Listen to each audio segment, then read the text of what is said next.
Merci d'être là. Merci d'écouter nos prédications. Peut-être que c'est par hasard que tu es tombé ici sur notre page YouTube ou sur notre site Internet. Peut-être que c'est d'une façon fréquente que tu viens. On t'encourage, si c'est d'une façon fréquente, d'utiliser ces messages, ces prédications en ligne comme un encouragement, une édification pour ton âme. Mais on continue de t'encourager toutefois à fréquenter une église locale, si ce n'est pas ton cas. Engage-toi envers une église. On croit que c'est le modèle biblique qui nous a été laissé de se mettre sous la prédication d'un pasteur dans une église locale.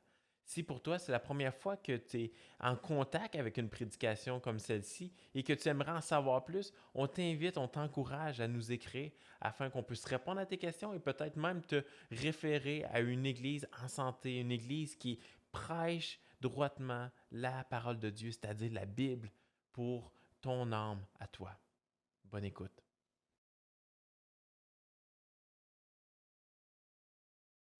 Bon matin, je suis content que vous soyez là. Vous savez, les chants ce matin étaient vraiment encourageants. Des chants qui nous aident à tourner nos yeux vers Dieu, vers l'Éternel. Quand on vit des difficultés, quand on vit des épreuves comme on vit en ce moment, le fait de ne pas pouvoir être tous ensemble. Et dernièrement, je lis beaucoup sur toute l'histoire de l'Église qui part des disciples jusqu'à aujourd'hui et comment que quand que l'Église, dans les différentes époques, a vécu des épreuves, a vécu des persécutions, a vécu toutes sortes de difficultés, quand ils tournaient leurs yeux vers l'Éternel, l'Éternel prenait soin d'eux et les bénissait l'Église, faisait fructifier l'Église. Et c'est un encouragement de vous avoir ce matin et d'avoir ces chants qui nous aident à tourner nos yeux vers l'Éternel, parce qu'on sait qu'il est au contrôle et on sait qu'il va continuer de bénir. Ce matin, on poursuit notre série dans l'Évangile de Marc, une série qu'on a intitulée « Le mystère du Fils de Dieu ». Et ce matin, on est encore au chapitre 4. Et on va regarder les versets 21 à 41. Mais avant d'aller plus loin, allons dans la prière. Père du ciel, on veut encore une fois te remercier. On est reconnaissant de pouvoir être ici entre frères et sœurs, même si on n'est pas tous là. Les autres sont par vidéo.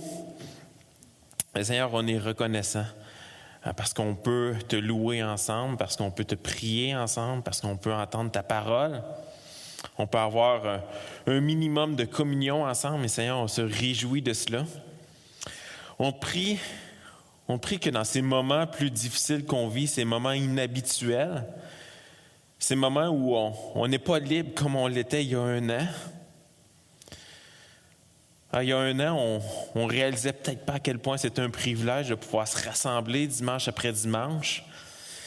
Mais Seigneur, on le réalise aujourd'hui à quel point c'est un privilège qu'on prenait trop souvent pour acquis.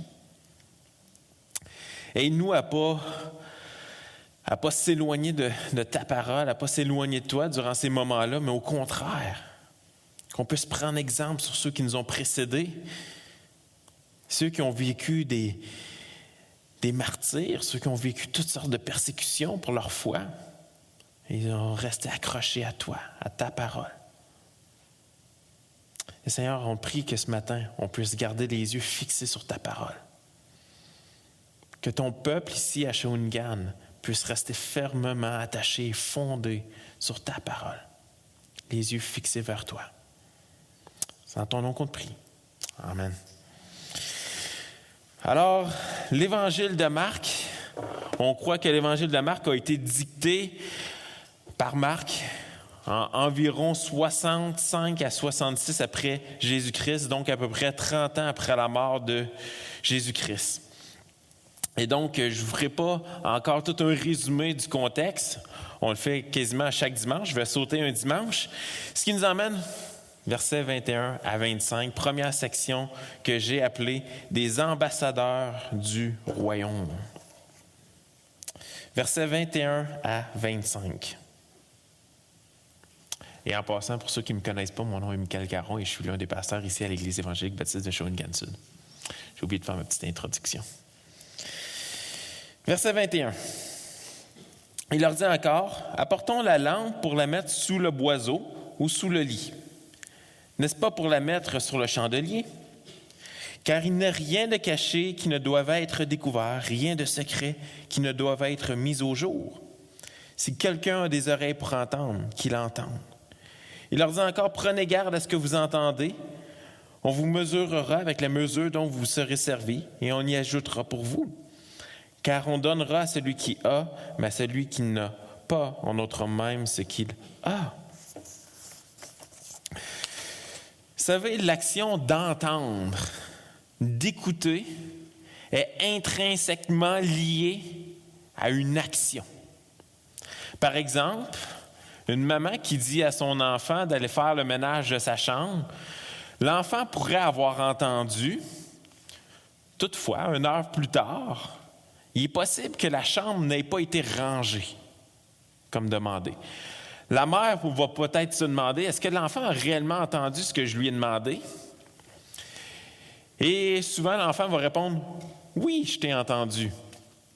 À ce moment-là, la mère ne sera certainement pas contente de la désobéissance de l'enfant, mais va certainement pas remettre en doute la capacité d'entendre de sa fille, mais plutôt sa capacité à obéir.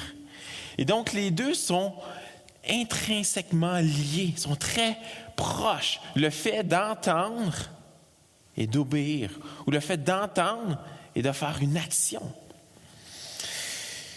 Ce matin, on va commencer avec les versets 23 à 25, qui dit « Si quelqu'un a des oreilles pour entendre, qu'il entende. »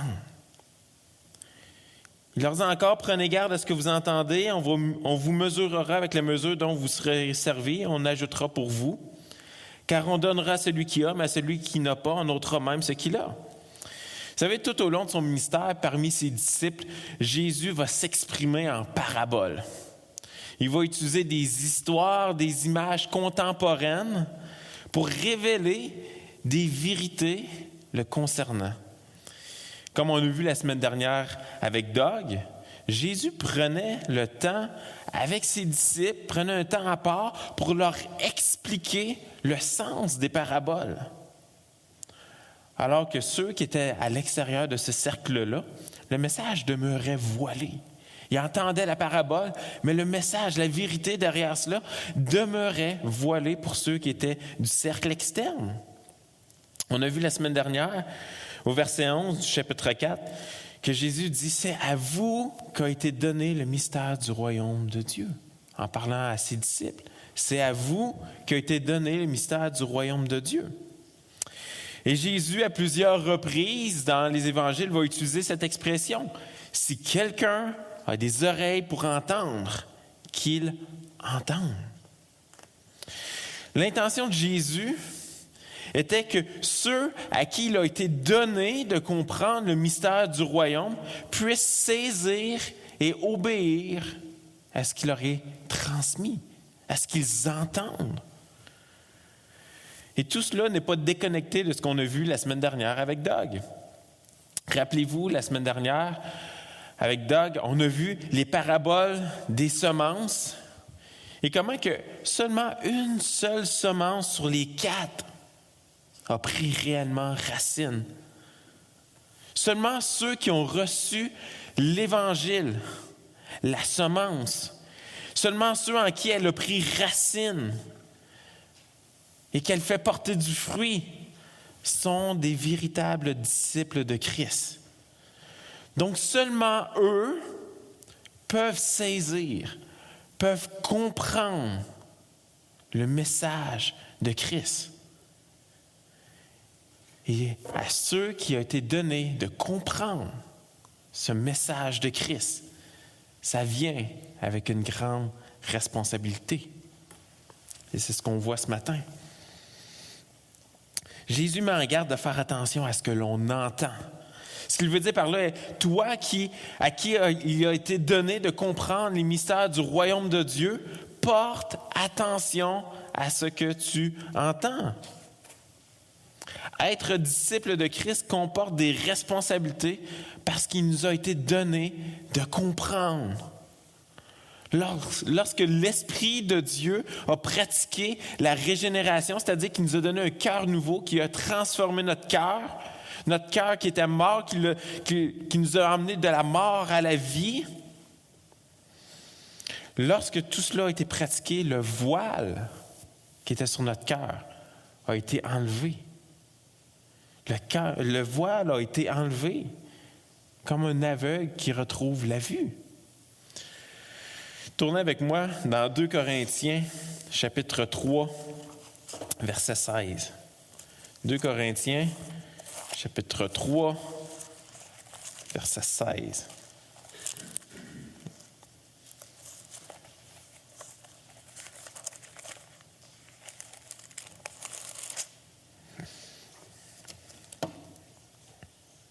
Mais lorsque les cœurs se convertissent au Seigneur, le voile est ôté. Lorsque les cœurs se convertissent au Seigneur, le voile est ôté. Et donc, qu'est-ce que Jésus veut dire par là de ceux qui ont des oreilles pour entendre, qu'ils entendent? Il est en train de faire référence à... Il y a une responsabilité qui est là. Et c'est quoi cette responsabilité-là? Ce qui nous ramène maintenant au verset 21.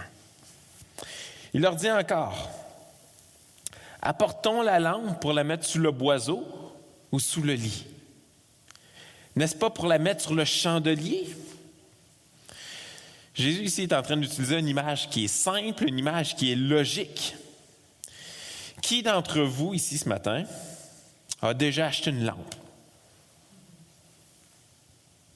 Enfin, ma femme a déjà acheté une lampe. Et qui d'entre vous a déjà acheté une lampe ou son épouse a déjà acheté une lampe et l'a placée sous un panier ou sous le lit? Rares sont les personnes qui font cela. Ça ne ferait pas de sens de mettre un panier par-dessus la lampe ou de la mettre en dessous du lit. La fonction d'une lampe est d'éclairer lorsqu'il y a de la noirceur. Elle va être mise sous une table ou à l'endroit qu'elle pourra accomplir ce pourquoi elle a été inventée. Maintenant, qu'est-ce qu'une histoire de lampe vient faire dans ce chapitre? Jésus n'est pas en train de leur enseigner l'usage d'une lampe, mais plutôt en train de leur transmettre une vérité importante. Plusieurs endroits dans le Nouveau Testament, on voit des références à Jésus ou à la parole comme étant la lumière. On le voit dans le Nouveau Testament, on le voit dans l'Ancien Testament. On voit par exemple dans Jean 1,9, ça dit « Cette lumière était la véritable lumière qui, en venant dans le monde, éclaire tout homme. » Jean ici est en train de faire référence à Jésus. Cette lumière était la véritable lumière qui, en venant dans le monde, éclaire tout homme. Ou encore, un passage bien connu, le psaume 119, le verset 105, dit « Ta parole est une lampe à mes pieds. » La parole est une lampe à mes pieds, une lumière sur mon sentier. Et donc, l'Ancien Testament, le Nouveau Testament vont utiliser cette imagerie de la lumière pour faire référence à Jésus ou faire référence à la parole. Et si on suit le contexte de l'Évangile de Marc, du chapitre 4, on comprend que la lampe ici fait référence à Jésus et la révélation de la parole, c'est-à-dire l'Évangile. Le message de la parole n'existe pas pour être caché et mis au fond de nous-mêmes. Le message de l'Évangile n'existe pas pour être caché et mis au fond de nous-mêmes. Non, telle une lampe, elle doit luire dans les ténèbres. Une lampe a la fonction d'éclairer la noirceur. Et c'est la même chose avec l'Évangile. Elle a la lumière qui doit luire dans la noirceur. Matthieu, dans l'Évangile de Matthieu, on voit cette parabole qui est reprise. Avec un peu plus de détails, on voit cette parabole dans Matthieu, dans Marc et dans Luc, reprise un peu différemment ou d'un angle différent, ou parfois des détails qui sont ajoutés. Et dans l'Évangile de Matthieu, les versets 13 à 16 du chapitre 5, on lit « Vous êtes le sel de la terre. Mais si le sel perd sa saveur, avec quoi la lui rendra-t-on? Il ne sert plus qu'à être jeté dehors et foulé aux pieds par les hommes. » Verset 14. « Vous êtes la lumière du monde. Une ville située sur une montagne ne peut être cachée. On n'allume pas une lampe pour la mettre sous le boiseau, mais on la met sur le chandelier et elle éclaire tous ceux qui sont dans la maison. Que votre lumière, verset 16, que votre lumière luise ainsi devant les hommes, afin qu'ils voient vos bonnes œuvres et qu'ils glorifient votre Père qui est dans les cieux. »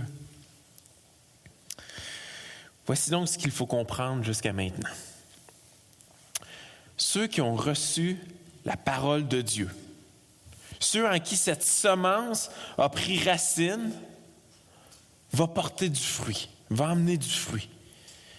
Ce fruit se manifeste par une écoute active à la parole et à l'obéissance de la parole de Dieu.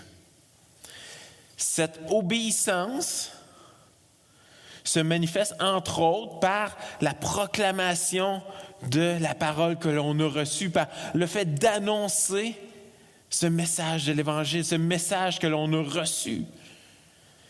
Et l'Évangile de Jésus-Christ doit être annoncé pour que la lumière puisse luire parmi les ténèbres de ceux qui ne croient pas au sacrifice de Christ.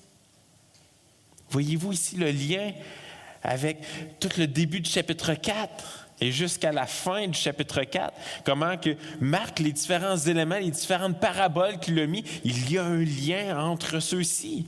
Il est en train d'emmener face au fait que l'Évangile, lorsqu'elle est annoncée, c'est une semence. Lorsqu'elle prend racine, elle fait porter du fruit. Et ce fruit nous amène à notre tour à semer, à annoncer l'Évangile pour qu'elle puisse prendre racine ailleurs. Au verset 22, chapitre 4 de Marc, on voit une nuance toutefois pour les disciples de Christ, pour les 12 qui étaient présents à ce moment-là.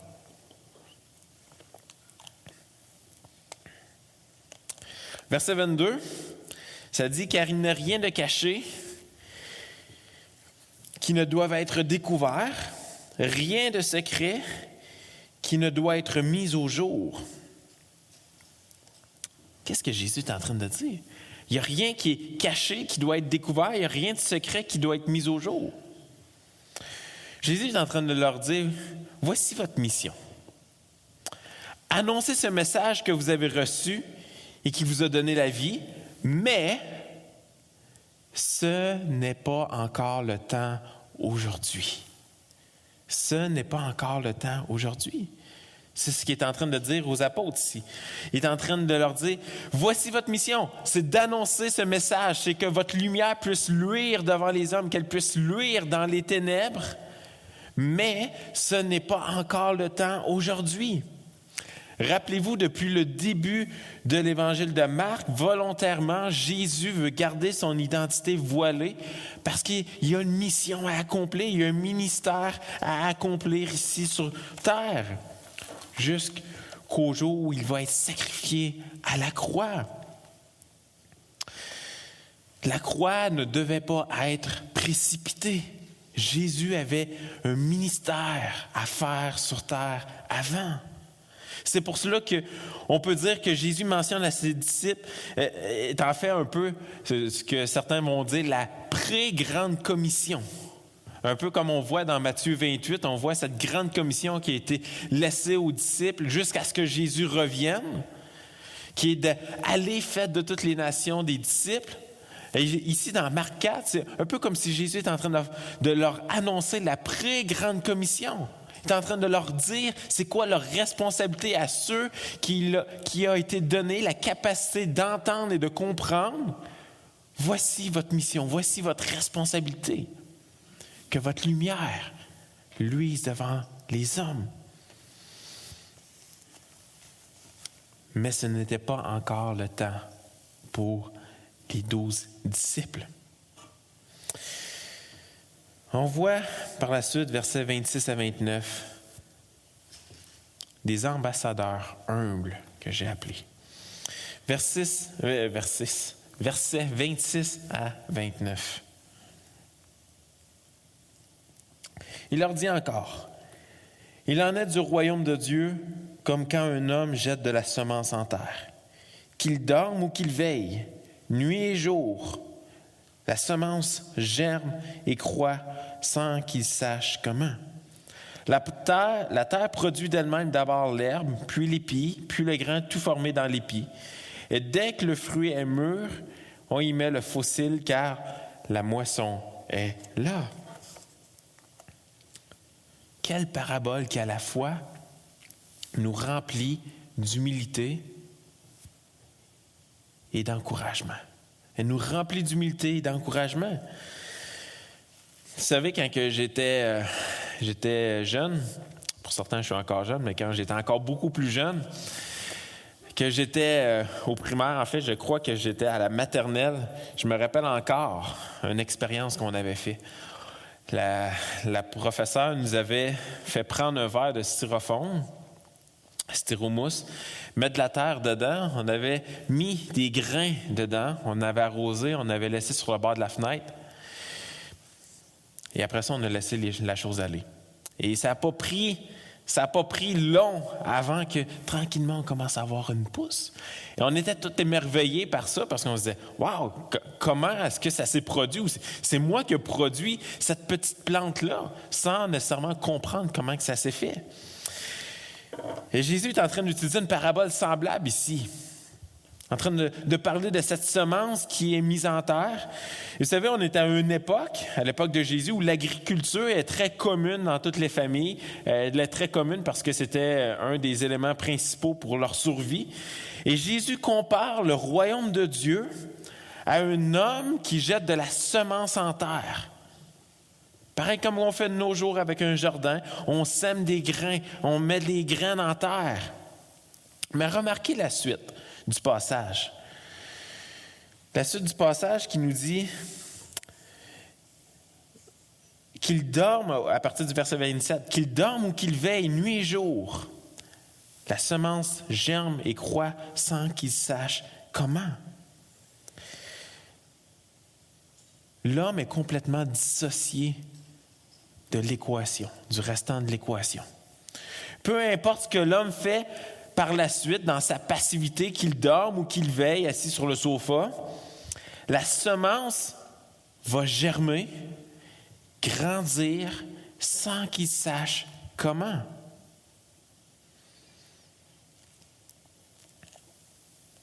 Vous savez, on a vu la très-grande mission, commission d'annoncer le message de la parole, que l'on a entendu, que l'on a cru.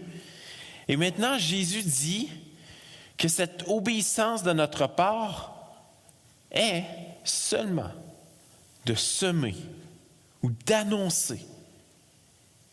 Qu'est-ce qui arrive? Il va se charger du reste. Notre job, notre responsabilité est de semer et Dieu va se charger du reste sans qu'on sache comment. Sans qu'on sache comment. Sème et attends. Vous savez, on ne peut pas donner vie à ce qui est mort. On n'a pas cette capacité-là en nous-mêmes de donner la vie à ce qui est mort. Seule la parole de Dieu, et c'est ce qu'on voit à partir de la Genèse. Dieu a créé le monde par sa parole. On voit tout au long de la Bible que Dieu crée, donne la vie par sa parole. Seulement encore aujourd'hui, sa parole donne la vie à des cœurs qui sont morts. Notre seul job est de semer et de voir Dieu à l'œuvre. On est des êtres humains choisis par Dieu pour appartenir à son royaume qu'il est en train de construire. Un royaume où lui, il est roi. Un royaume où il règne, où son règne est sans fin. un royaume sur lequel il est souverain, et que nous, on est ses enfants, les enfants du royaume. C'est ce qu'il est en train de construire. C'est ce qu'on voit que Jésus est en train d'annoncer à plusieurs reprises. Ce qui nous emmène au point suivant. Et versets 30 à 34, on est des ambassadeurs jusqu'aux extrémités de la terre. Des ambassadeurs, c'est quoi des ambassadeurs? J'utilise ce terme depuis tantôt. Des ambassadeurs, c'est des porte-paroles. C'est des gens qui vont porter l'étendard, qui vont porter le message du royaume, qui vont porter le message du roi des rois. Le message nous a été confié pour qu'on puisse être des ambassadeurs, ces porte-paroles qui vont aller maintenant jusqu'aux extrémités de la terre. Versets 30 à 34. Il dit encore, « À quoi comparerons-nous le royaume de Dieu? Ou par quelle parabole la représenterons-nous? Il est semblable à un grain de sénévé qui, lorsqu'on le sème en terre, est la plus petite de toutes les semences qui sont sur la terre. Mais lorsqu'il a été semé, il monte, devient plus grand que tous les légumes et pousse de grandes branches en sorte que les oiseaux du ciel peuvent habiter sous son ombre. » C'est par beaucoup de paraboles de ce genre qu'il leur annonçait la parole, selon qu'ils étaient capables de l'entendre. Il ne leur parlait point sans parabole, mais en particulier, il expliquait tout à ses disciples. On voit encore une fois au verset 34 que les paraboles, Jésus expliquait tout à ses disciples. Et Jésus, au travers de ces versets 30 à 34, nous présente une nouvelle parabole. Il nous parle de nouveau du royaume. Qu'est-ce que le royaume? Le concept du royaume où Jésus allait être roi et souverain sur tous est un concept difficile à comprendre pour les disciples parce que Jésus parle d'un concept spirituel, il parle de quelque chose qui leur était étranger. Et on peut se poser la question nous-mêmes aujourd'hui, à quoi ressemblera le royaume de Jésus? Ce royaume qu'il était en train d'établir en prêchant la repentance durant son ministère ici sur terre. Et Jésus compare le royaume comme ayant un petit commencement, qui pourrait même sembler être insignifiant. Il parle d'une graine de moutarde, une graine de sénévé ou une graine de moutarde. Vous savez, une graine de moutarde était considérée être parmi les plus petites des graines, les plus petites des semences. On la comparait un peu à l'équivalent d'un grain de sable. Et Jésus est en train de comparer le royaume à cette petite semence-là. Une petite semence, comme je l'ai dit, qui peut sembler sans signification. Un peu comme l'expression qu'on dit aujourd'hui, une goutte dans un océan. Que ça semble insignifiant, ça semble pas avoir de signification. On ne voit pas la différence. Mais ce petit grain de sénévé, cette petite graine de moutarde, une fois mise en terre, devenait un arbre beaucoup plus grand que les autres. Il devenait un arbre suffisamment grand pour que les oiseaux de partout puissent venir dans ses branches et y faire demeure. Vous savez, Jésus, durant son ministère sur terre, était considéré comme un imposteur, était considéré comme étant animé du démon,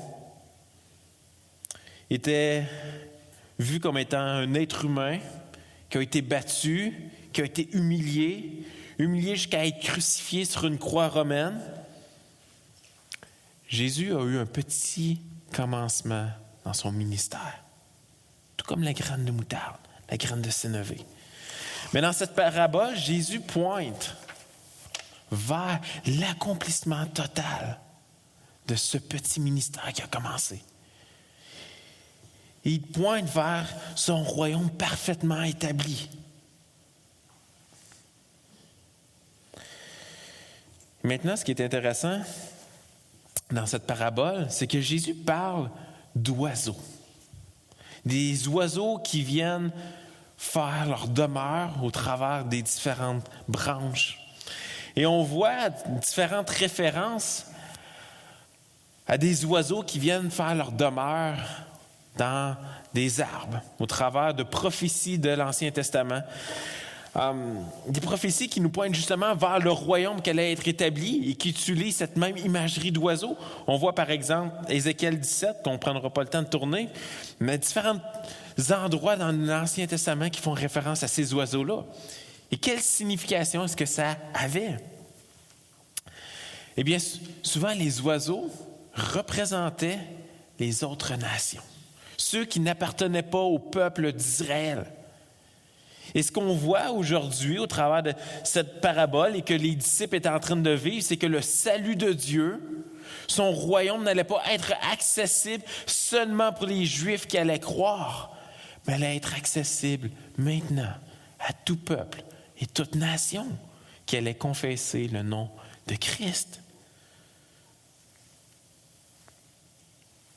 Ce que Jésus est en train de leur annoncer ici est merveilleux. Il est en train de leur dire, oui, le royaume a un petit commencement, mais ça va s'étendre. Ça va devenir beaucoup plus gros, comme cet arbre qui va pousser de cette petite graine.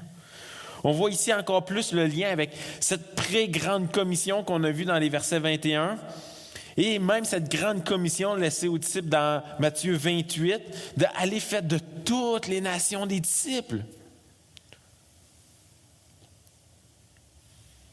Ce que Jésus est en train de leur enseigner, ces vérités-là complètement révolutionnaires. Il était tellement incroyable.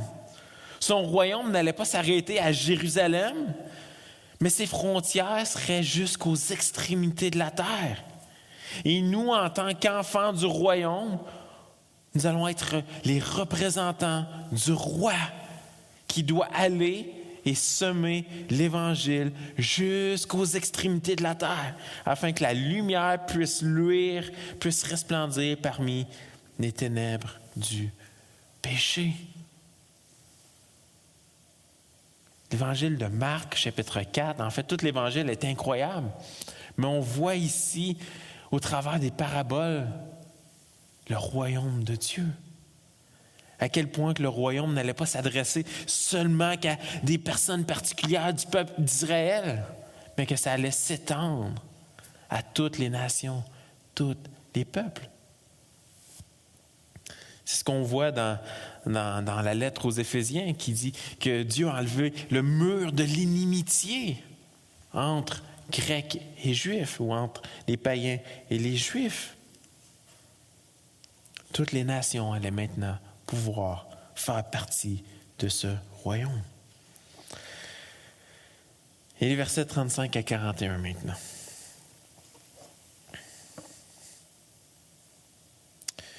Ce même jour, sur le soir, Jésus leur dit « Passons à l'autre bord. » Après avoir renvoyé la foule, ils l'emmenèrent dans la barque où il se trouvait. Il y avait aussi d'autres barques avec lui. Il s'éleva un grand tourbillon et les flots se jetaient dans la barque au point qu'elle se remplissait déjà. Et lui, il dormait à la poupe sur le coussin. Ils le réveillèrent et lui dirent « Maître, ne t'inquiètes-tu pas de ce que nous périssons? » Verset 39. S'étant réveillé, il menaça le vent et dit à la mer « Silence, tais-toi !» Et le vent cessa. Et il y eut un grand calme. Puis il leur dit « Pourquoi avez-vous ainsi peur? Comment n'avez-vous point de foi? » Ils furent saisis d'une grande frayeur et se dirent les uns aux autres « Quel est donc celui-ci à qui obéissent même le vent et la mer? » Vous savez, tellement d'éléments pourraient être dit sur cette portion des versets 35 à 41. Et je l'ai volontairement ici mis en conclusion parce qu'encore une fois, ce chapitre 4 et tous les éléments qu'on voit ne sont pas sans connexion. Ils sont tous interreliés. Il y a une raison pour laquelle Marc a mis tous ces éléments-là ou ces paraboles-là l'une après l'autre. Jésus, au travers de cet épisode qu'on vient tout juste de lire, est en train de montrer à ses disciples quelque chose d'extraordinaire.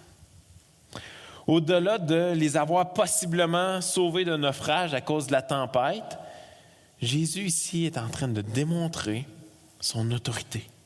Il démontre que bien qu'il va mourir prochainement à la croix, qu'il va ressusciter afin de régner sur son royaume, parce qu'il est déjà roi et souverain même sur les éléments de la nature.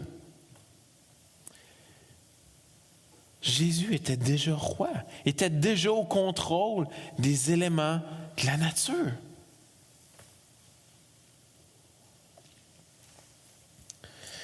Frères et sœurs, on a été mis à part, choisis par Dieu pour une œuvre extraordinaire, une œuvre extraordinairement plus grande que nous.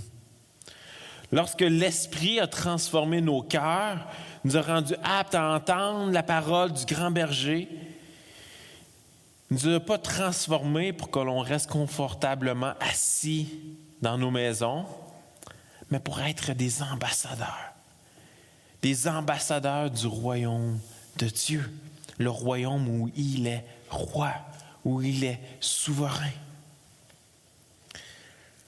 Vous savez, on a souvent peur de parler de l'Évangile, moi le premier, ou encore on a un peu cette idée que ça ne changera rien au final, que j'annonce, que je ne l'annonce pas. Vous savez, on ne peut pas rien changer, nous. On ne peut pas rien changer. Mais l'Esprit de Dieu agit encore aujourd'hui et c'est lui qui va changer quelque chose dans le cœur des gens. Tout ce qui nous est demandé, tout ce que l'on voit au travers de l'Évangile de Marc chapitre 4, et que Jésus est en train de leur dire, à vous qui a été donné la capacité d'entendre et de comprendre le message de l'Évangile, en vous que cette semence elle a pris racine, maintenant elle va porter des fruits. Et ces fruits, c'est l'obéissance. Et entre autres, cette obéissance se manifeste par le fait d'à notre tour d'aller semer cet évangile-là. Pour qu'après ça se produise ce miracle que l'on ne comprend pas. Qu'on soit couché, que l'on veille sur le sofa, on ne comprend pas comment que ça se produit. Mais l'Esprit de Dieu agit encore dans le cœur des gens. Il prend cette semence-là, il la fait germer, il la fait croître. Et ainsi, il est en train de construire son royaume. Ce royaume où tous les disciples font partie et où Jésus est roi. On ne peut pas rien changer. On ne peut pas changer le cœur des hommes. Mais on peut certainement obéir, nous qui pouvons entendre et comprendre. Au final, on voit dans le texte qu'on va être jugé, pas sur les résultats que l'on va avoir obtenus au travers de notre proclamation, au travers de l'annonce de l'Évangile que l'on fait. On ne va pas être jugé sur les résultats, mais sur notre fidélité. Est-ce qu'on va avoir été fidèle jusqu'à la fin à être la lumière là où Dieu nous a placés? Est-ce qu'on va être fidèle à être la lumière là où Dieu nous a placés? Peut-être que pour certains d'entre vous, votre contexte, c'est que vous êtes maman à la maison et que c'est là que Dieu vous a placé, à avoir ce ministère auprès de vos enfants, auprès de votre mari, auprès de vos amis, auprès de vos voisins. Peut-être qu'il y en a qui sont étudiants à l'école, à l'université, et c'est là que Dieu vous a placé dans cette période de votre vie pour que votre lumière puisse luire devant les hommes, que vous puissiez être le sel de la terre.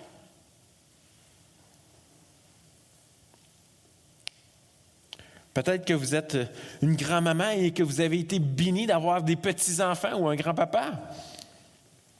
Peut-être que c'est le contexte où Dieu vous a placé pour être une lumière parmi vos petits-enfants. Peu importe là où Dieu vous a placé, on a cette responsabilité-là de prendre cette semence et de l'annoncer, de la semer à notre tour. Si ce matin vous entendez ce que je dis et vous ne croyez pas être sauvé, ou vous ne croyez pas être un enfant de Dieu, que vous ne croyez pas que cette semence a encore pris racine en vous, humiliez-vous en reconnaissant votre cœur pécheur et tournez-vous avec foi vers Christ pour le pardon de vos péchés. Parce que seul lui peut produire ce changement dans votre cœur. Je termine avec un passage, j'inviterai les musiciens à s'avancer. Apocalypse, chapitre 1, versets 5b à 6. C'est un chant que l'on chante aussi souvent, ou qu'on chantait souvent, qui dit « À celui qui nous aime, qui nous a délivrés de nos péchés par son sang, et qui a fait de nous un royaume. » Qui a fait de nous un royaume, des sacrificateurs pour Dieu son Père. À lui soit la gloire et la puissance au siècle des siècles. Amen. Que Dieu vous garde et que Dieu vous bénisse richement cette semaine. Amen.